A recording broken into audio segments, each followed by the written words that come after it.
la direction de promotion de la santé et de la protection de l'environnement du ministère de la Santé publique et de la population se réjouit du fait que ce 4e jour des assises de la première édition de la Journée nationale de la santé soit consacré à la thématique des maladies non transmissibles, communément appelées maladies chroniques.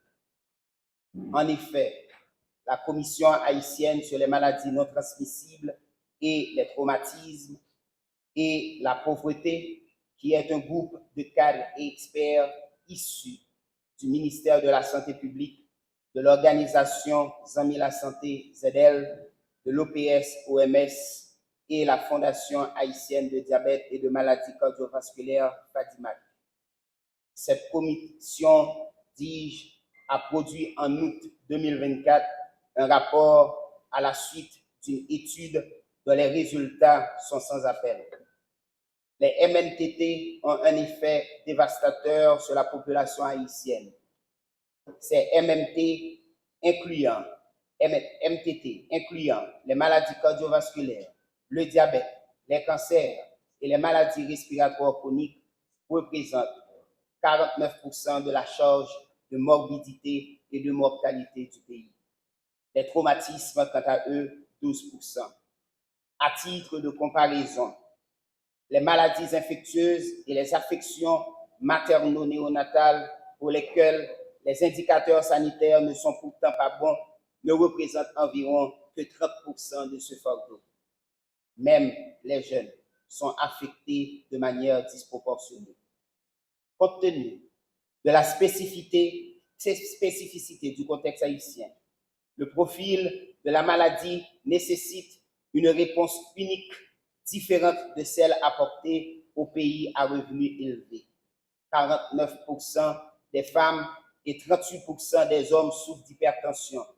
Et ceci qui est paradoxal, c'est que l'hypertension est plus fréquente chez les pauvres que chez les riches. En 2016, les estimations révèlent qu'environ 23 000 adultes âgés de 35 à 64 ans souffrent d'hypertension par 100 000 habitants en Haïti. Il y a donc une incidence plus élevée de cancer inévitable du col utérin chez les pauvres, résultant d'un rapport de proportion pour la population touchée de 89% contre 39% en matière de sensibilisation et 28% contre 2% en matière de dépistage. Par ailleurs, l'invalidité grâce au MNT est plus fréquente chez les pauvres que chez les riches. Et les handicaps comprennent les problèmes de vision, de marche, de compréhension et d'audition, lesquels peuvent également rendre plus difficile l'accès aux soins de santé. Les seuls exemples de maladies non transmissibles liées au mode de vie qui ne touchent pas autant de pauvres que les riches sont l'obésité, le diabète, dont la prévalence est plus faible que chez les pauvres. Les pauvres se retrouvent partout en Haïti, mais ils se concentrent surtout dans les zones rurales. Les pauvres se retrouvent davantage parmi les enfants et les jeunes adultes. Environ 50% des moins de 20 ans font partie du milliard de personnes les plus pauvres du monde. Qu'en est-il alors de la fourniture des services contre les MNT? Des services relatifs aux maladies chroniques sont actuellement fournis dans l'ensemble du système de santé. Cependant, les lacunes sont à déplorer. Des équipes de soins intégrées à tous les niveaux assistent actuellement les personnes vivant avec une MNT. Il faudra donc améliorer davantage la qualité des soins dispensés, renforcer la capacité des équipes à travers les formations spécifiques et décentraliser les soins vers les échelons inférieurs du système de santé. Comment faire donc face à ce fléau? Mesdames et messieurs, de nombreux MNTT peuvent être évités grâce à des stratégies ne relevant pas du secteur de la santé. Des interventions telles que la taxation des produits tabagistes et l'application des lois relatives à la sécurité routière peuvent réduire les coûts et prévenir les décès et les invalidités liées au MNTT. En l'absence d'assurance sociale pour la santé, les patients atteints du MNT ou d'un traumatisme sont exposés aux risques financiers élevés. Être malade peut aggraver les conditions de la pauvreté des individus et des ménages. Enfin, quelles sont les recommandations pour ce domaine? Les services devraient être renforcés dans les hôpitaux de premier niveau, tout en décentralisant les services de base vers les centres de santé et la communauté, frayant ainsi la voie vers la couverture sanitaire universelle. Ensuite, un renforcement de l'ensemble du système de santé est nécessaire, notamment en matière de tests de diagnostic, de médicaments et de formation des ressources humaines. Il faudrait aussi envisager des interventions réduisant la prévention des MNT pour que cela se fasse.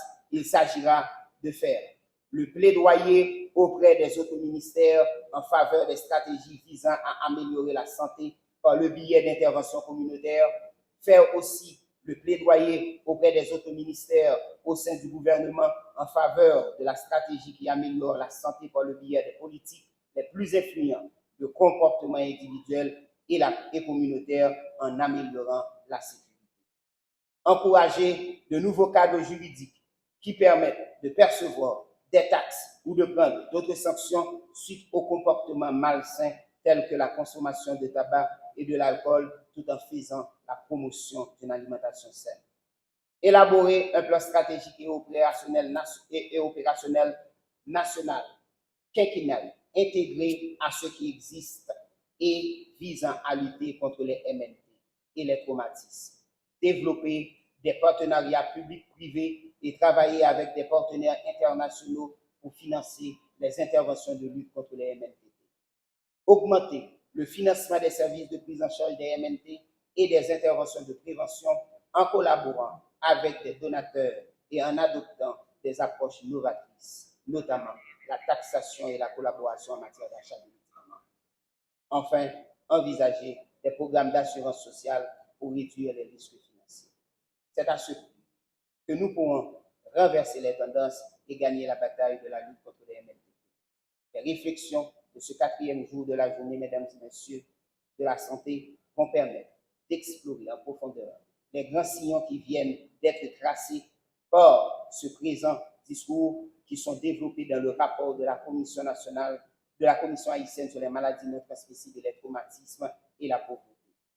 Donc, pour ma part, je ne puisse que vous souhaiter des réflexions fécondes et fructueuses pour le bien-être de la population haïtienne et au nom du ministère de la Santé publique et de la population, je vous souhaite la plus cordiale bienvenue à ce 4e jour pour la première semaine, pour la première édition de la Semaine nationale de santé. Merci.